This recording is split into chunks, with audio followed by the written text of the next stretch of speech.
Hello, listeners at home. I'm Nathan for Cabot Tales and Trails, a page one story music collection. For today's episode, we're interviewing Jean Young. Jean Young is the owner of DJY Financial Services and operates Page One as well. She's the founder of the group, and today we'll be talking about the group's origin some more. So how did you begin writing? Well, let's just go back track a minute or two. I didn't actually form Page One by myself. It was actually myself, Marilyn Young, and Jean Hiscock. And the way that we formed it, we went to a writers group in Corner Brook, and we started meeting there. And we're more people from Derelict than Corner Brook, so we started our own group up here. It was a meeting by, I can't remember his name, but he was a mystery writer. And he had done a reading, and he just suggested that we start a writing group back in 1987, and so we did. So as for writing, I've probably been telling stories since I've been born, so. What inspired you to create this group? Well, as I just told you, that's where it began. It began with a reading from an author in Corner Brook. We just found that if we get together, we write more, and we also enjoy talking with people of like minds. That's a very nice reason to start a group. And as for my name, I also use the name Deborah Head, which is my maiden name. Okay, so you have a couple of names that you go by, like a pen name? Kind of. It's both my real names, but yes. Right. Jean Young, the reason that I kind of began to steer away from Jean Young is because that's a very generic name that thousands and thousands and thousands of people have, whereas Deborah Head with H-E-D-D is more unique. Right, yeah. You'd be able to pick it out of a group more. That's right. Okay, so it makes it a little more unique, a little easier to find. Absolutely. How many books are published by Page One approximately? I'd have to count them up, but at least 12. At least 12, at least a dozen? Yes. That makes sense, because that's been going on since 1987. That's correct. Our first one was Page One Digest, and we had no money, and when we applied for a Cabot grant, a Cabot 500 grant, they said, well, you can't operate a group with no money. We said, well, we've been doing it for 10 years. And they said, well, you have to have a balance sheet. So we made up a balance sheet saying that we had a few books and file cabinet and so on, an income and expense statement, and we applied and they gave us $10,000. And we published the Page One Digest, Volume 1. We did 1,000 copies that we sold. We don't sell anymore. We out of print. And we went on from there. Oh, wow. Very nice. I was reading through a bit of Page One Digest, Volume 1, and it was pretty interesting. Yes, I think it was one of our better books, actually. Yes. And we have a lot of small publications, anthologies, and we also sponsor individual writers at time under the imprint Burnout Productions.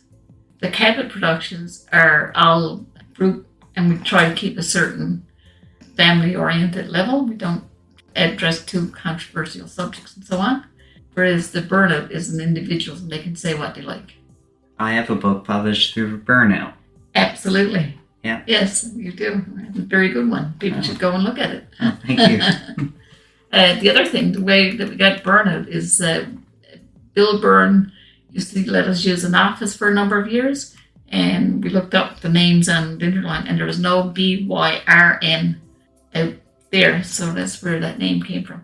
Okay, yeah, I thought that was a pretty interesting way to spell Burnout. Yes. Yeah, I found it was a pun. Yes. Kind of in a way. So that's where that name came from. What would be like one of the first books from Burnout? I think that may have been Terry Manuel's. Terry Manuel's? Terry Manuel was an interesting character, to say the least. And he wrote his memoir mostly when he was in prison. Right. And basically about the time that he was attacked and put into a coma when he was in Toronto. Oh, wow. And it was 4 months before he could speak a word. He didn't think he could walk or talk or anything. But he came out of it, he fought his way out of it, and after a number of years, he actually got enough of the book to put together, and we were pleased to help him publish it. And that's Walking into Paradise, I believe. Walking in Paradise, yeah, I have yes. seen that book here. Yes. There's another one with a similar name, but that's Terry Manuel's. That's a very inspiring story. It is, really, because, he had his challenges all through his life. He's not alive now. But he did get that book published, and he was very proud of it. And he was always valuable member of our group because they always had stories to tell. Right. I guess that kind of happens with a group that goes on for so long, is that you have people that come and go. Yes. And a lot of our members, because we've been around since 1987, so a lot of our members, unfortunately, are not in this world anymore. Right. But their words live on, and that's the whole point of page 1. It's to preserve memories and preserve what people think who may never have been published otherwise, and sometimes they were. Right. But the page 1 allows them to have their say too. And perhaps people might say, well, it's not particularly literary. Some of it is not. We try to keep it to a certain standard. But it's still valuable because it belongs to the people who are in this world now. Right. Who should also have their words recorded. They really should, yeah. That's something I think that is a little underrepresented. I think so. Right, yeah. This is a very nice thing to do when you have... I'll give you an example now. Ralph Nichols gave me a book of poems that his aunt had written many years ago. She was no longer alive. We didn't even know who she was. It was actually Blanche Penny. And they just sat in our cabinets like they often do for years. And when we did the last book, Page 1 Digest Volume 2, we looked at them, and some of them are very lyrical poems, like in old style poems, but very pretty. And I tracked down, Ralph had passed away by then, so I tracked down his daughter and found out who she was, and tracked down her family and got permission to print them. So her words would just not have ever been seen by anyone besides her family if Page 1 didn't exist. I think that's a very important thing to remember, is that these people worked hard on. They did, and the writing was valuable, and too often someone dies and someone throws the poems in the garbage or in the fire, which is really sad. If you want to think about that, Nellie Strawbridge has a story in Page 1 Digest, I believe it is, about Ben, the person that no one valued. His poems were in a box, and when he died, they just threw them away. And I often think about that it's a shame that somebody who put their heart into something and there's no record of it anywhere. Right. So yeah. Very much a lost light, kind of. It is, yeah. So it's creating a legacy. Yeah, just like our creating a legacy project that we worked on. Exactly, and that was a non-fictional project, which I think reflects our Humber Valley heritage and also pathways through the ages. I have interviews, and I have them transcribed in the Memorial University too, actually. Interviews 50,000 words of people that, again, many of them aren't alive now. And many of them probably wouldn't have had their words otherwise out there. No, they wouldn't. And Page 1, the Pathways, is written in a way that's very accessible. Right. For people who don't read well, because a lot of older people had a low literacy level because they weren't able to go to school. That's a very common thing here in Newfoundland, wasn't it? Absolutely. That book is written to make it accessible by not just putting on the same thing, because many of the interviews tend to be repetitive. So what I did is I followed a fictional family. I used the name James because that name was, I looked at the 1935 census and the telephone book at the time when I did it. And that name, besides for Young and Reed, was the most common interlink that still existed. Oh, wow. So that's where the name James came from. So I followed that family from the 1920s to 1950s. It is a very interesting book. Do you have any things that stick out from Pathway Through the Ages? I think I was surprised at how often, for example, women worked even back then, and I was also surprised at how much the war impacted us. Even though we didn't go to war, but there was blackout curtains, there were planes flying overhead, people marching in the streets to prepare for war. I found that was very interesting. I remember they used to call it the home front. There's a lot of stories, and we mentioned the earthquake, of course, in 1929, I believe it was. It was 1929, yeah. And there were people working around here in the woods, as we call it, and their families were impacted. That was a pretty big event here in Newfoundland at the time, right? Absolutely. And even still, we still don't have things like that happen here. No, so there was. I found out a lot of information by it, and I also have tapes of all those people. I think again we're preserving their oral word as well as the written word. Right, yeah, it's a very nice archive. I think that's a very important thing to have. Absolutely. So the younger people can learn from. Yes. And especially something like unpublished work like what we have is something that will be a very important voice too. I do believe that's true, yes. I remember reading there the other day, I can't remember where I read it from, where they were saying that history, a lot of it is lost because it's unpublished. That's correct. And there's also a lot of I do have a history and English major in the BA, and history is often written, big man history is what they call it. And what that means is they talk about the wars and they talk about the big people, but there's often people who actually make up society, who actually does all the work, and that are not represented in history. I was always quite bored because every war starts because of power, resources, and money. There's really no other reasons. So I always found that boring, so I enjoyed my Aboriginal courses much more because they actually talked about real people, in my art history courses. Right. Because they reflected the actual society. So in a very small way, page 1 is representing our society.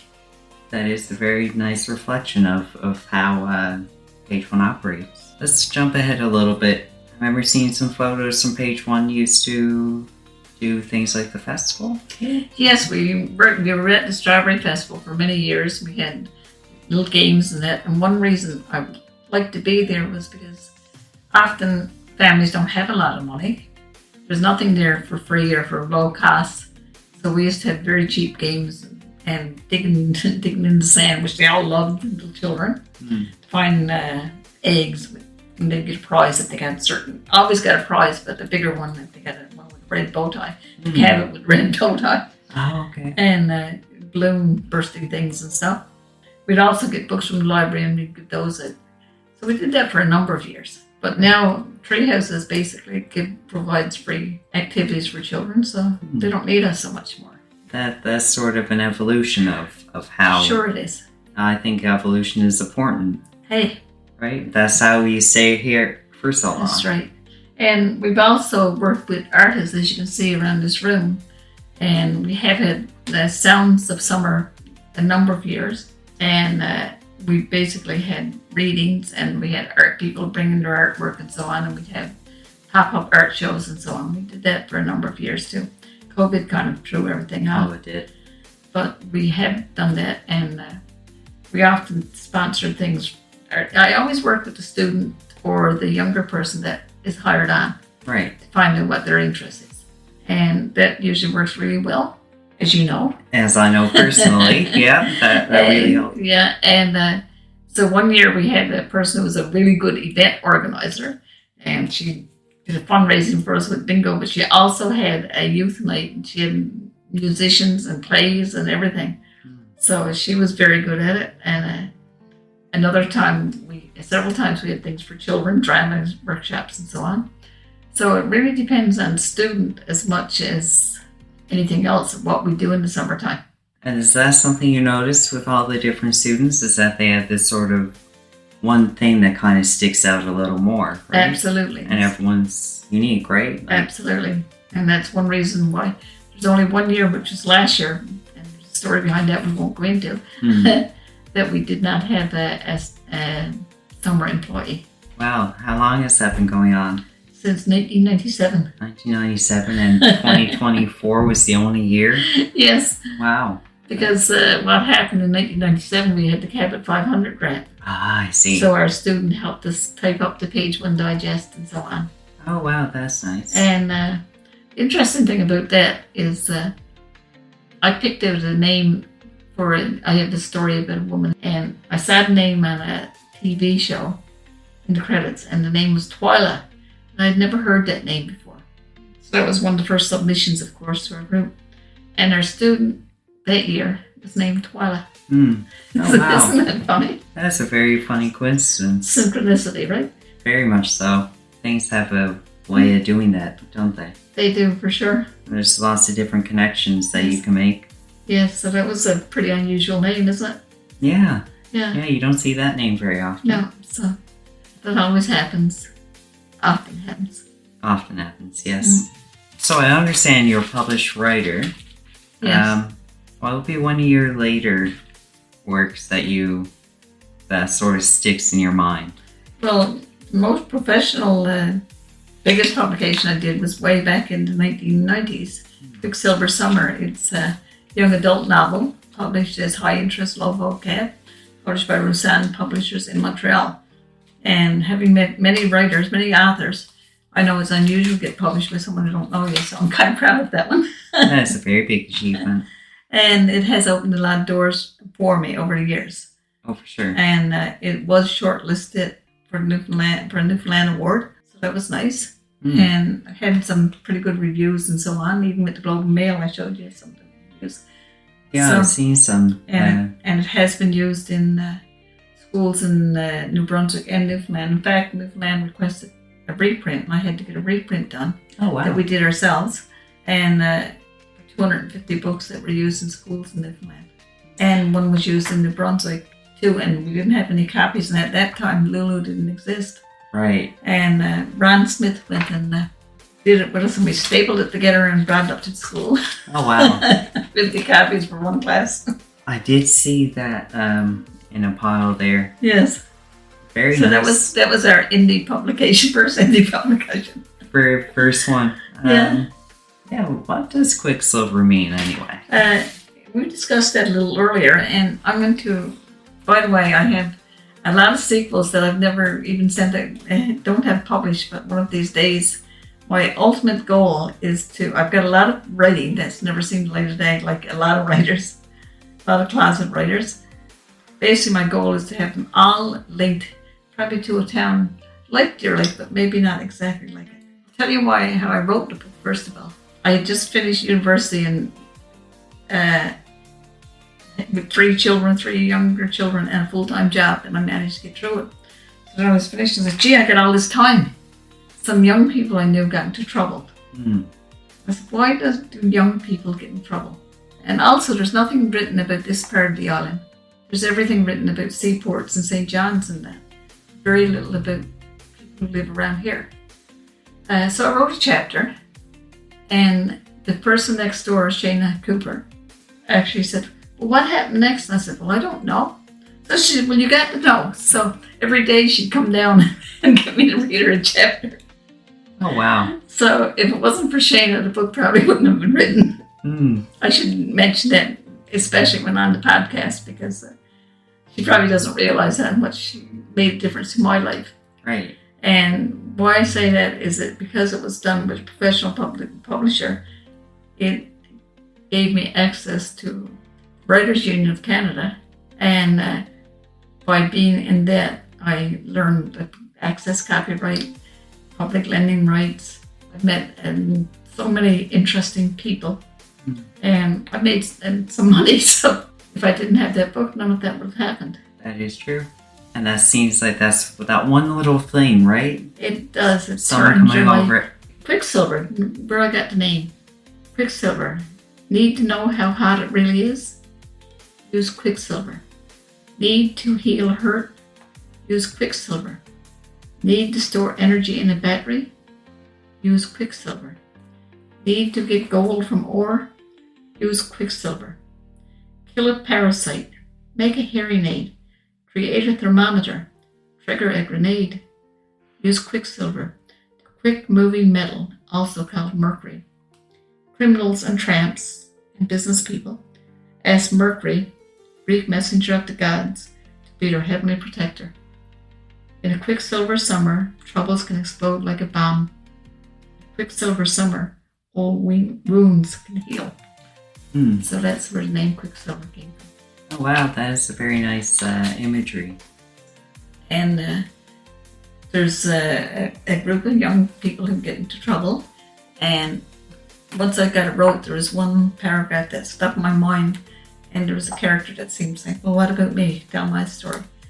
So I wrote his story, and then I wrote another person's story, and then the bad guy said, I want to be. He was the one who always wanted to manipulate people. Mm. Manipulate people. So I ended up writing his story. So none of those are published at the moment. Right. And then, of course, one that I'm still in progress fixing up a bit is a young woman that was in one of the other stories. So it's kept going on. And now, like I said, I got a lot in my closet. Mm. I'm actually writing stories about the mothers of those boys. Ah, okay. So eventually I would like to have a whole suite of books and they're all linked in some way. Mm. I think that would be good. And have some middle grade ones written or half written too. Right.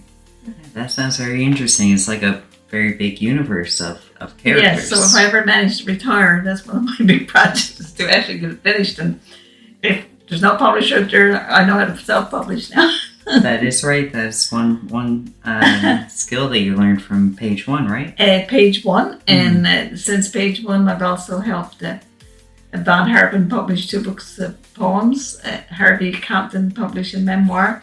And Calvin Kipnut publish a book of poems.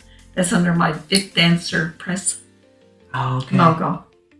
Hmm. So that's mine. That's not page one. That's my publishing house. Oh, wow. So that's a little bit about my publishing history. And yes, I have had things published in other places, like on e-zines. That was fun to do. Oh, wow. I get $6 for a poem on the constellation of Orion.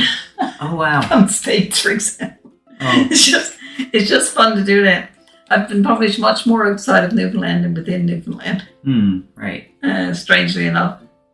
But hey, the prophet in his own country. That is true. So, and again, and I've actually had awards for drama in the Arts and Letters competition, strangely enough. And I've only wrote about half a dozen per days. Oh, wow. And so I've got an honorable mention for 2 or 3 of them. So. Oh, that's I actually won 3rd prize for one of them, yeah. Oh, wow. Anyhow, you did say that you might want me to read something. Yeah, I would like to hear a little bit from Quicksilver Summer. Okay, I'm just going to read from chapter 1, because that kind of makes sense, I guess. And it's written from a teenage boy's point of view. I'm Jason Abbott. Most of my life, I've been trying to prove I'm not stunned. After this summer, I've also got to prove I'm not a hardened criminal. It's hard to change a bad name in a small town. Everyone knows, or think they know, everything about you. If you'd asked anyone about me on the last day of school this year, they'd say, oh yes, he's Marcia Abbott's son. She had him when she was real young. He's a bit idle, doesn't do much in school. He's not really bad. If you'd asked them what my friends were like, they'd say, the bunch he hangs around with are all like, not much difference in any of them. They're all tarred with the same brush. Really, that's not true at all. We were the last kids to leave the schoolyard. None of us hung out together. Old test papers filled a rusty tin garbage can. The wind banged the gate against the chain link fence. All the kids with good report cards had hurried home. For once, I wanted to show my mom my report card too. I passed everything for the first time in years and years. Mind you, except for an A in art, my highest mark was 60% in math. No one else in our crowd had passed every single subject. That mattered one time. Today, I was the star. I knew how others felt. That's one reason we stuck together. Failing doesn't hurt so much when you're with friends. Even with bad reports, we were free for the summer. Free and easy. By the end of grade 9, each of us were a couple or more grades behind other kids our age. That's hard. Most of the kids in our class were smaller and younger than us. They thought about things that we dealt with 2 years ago.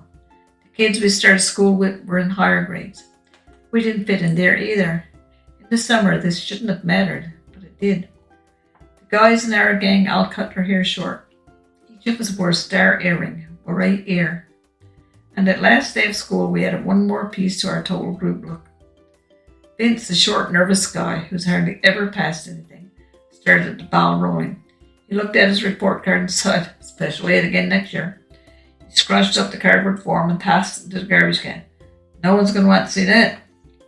He paced around a picnic table. We need more of his style, so we'll look at it like we're all together.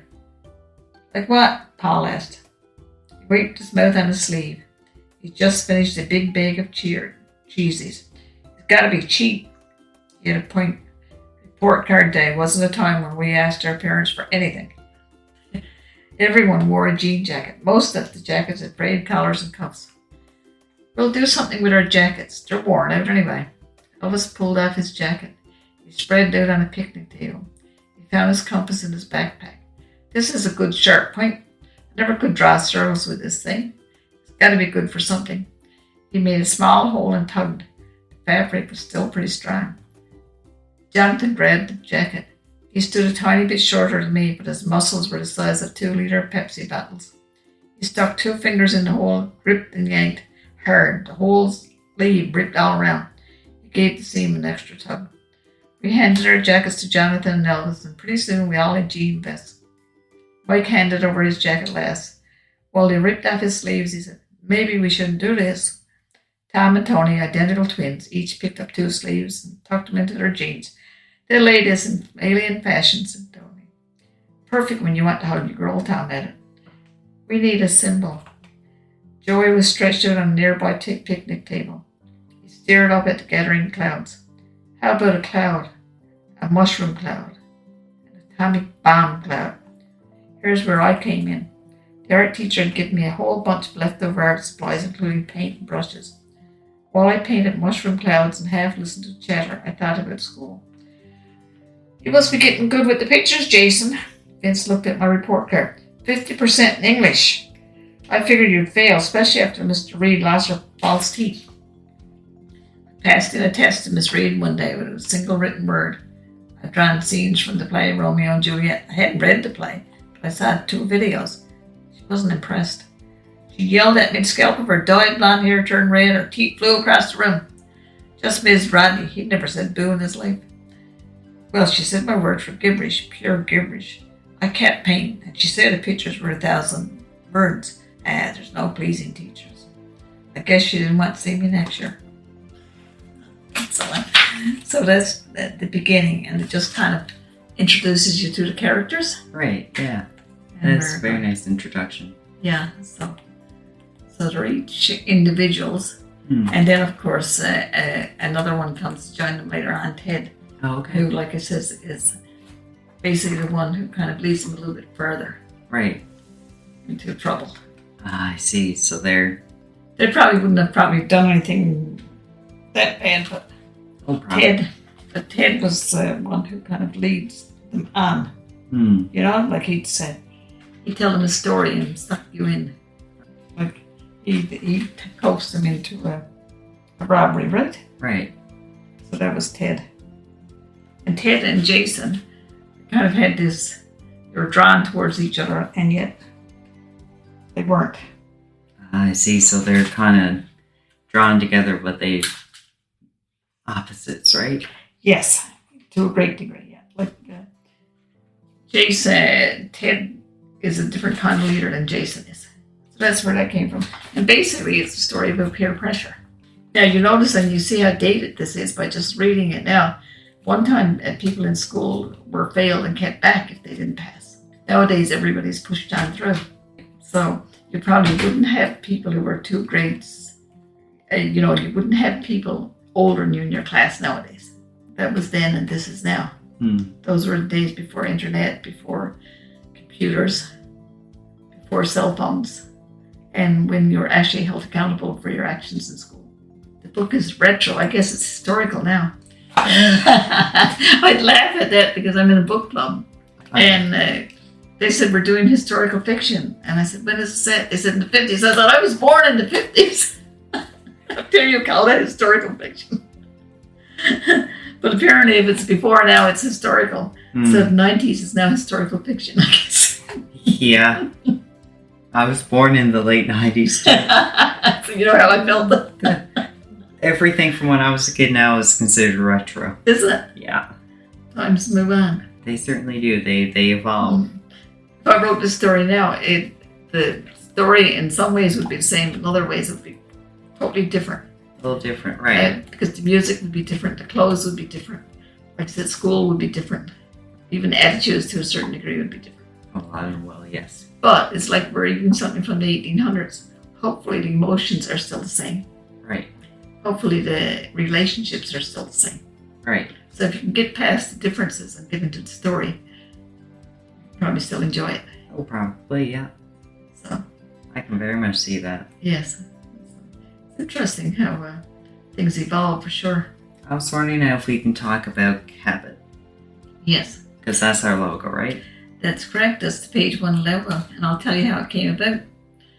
Thanks to Daphne Russell to a certain degree. We got the Cabot 500 grant, as I told you, Yeah. for our first book, but we didn't want to put John Cabot because that would kind of date it.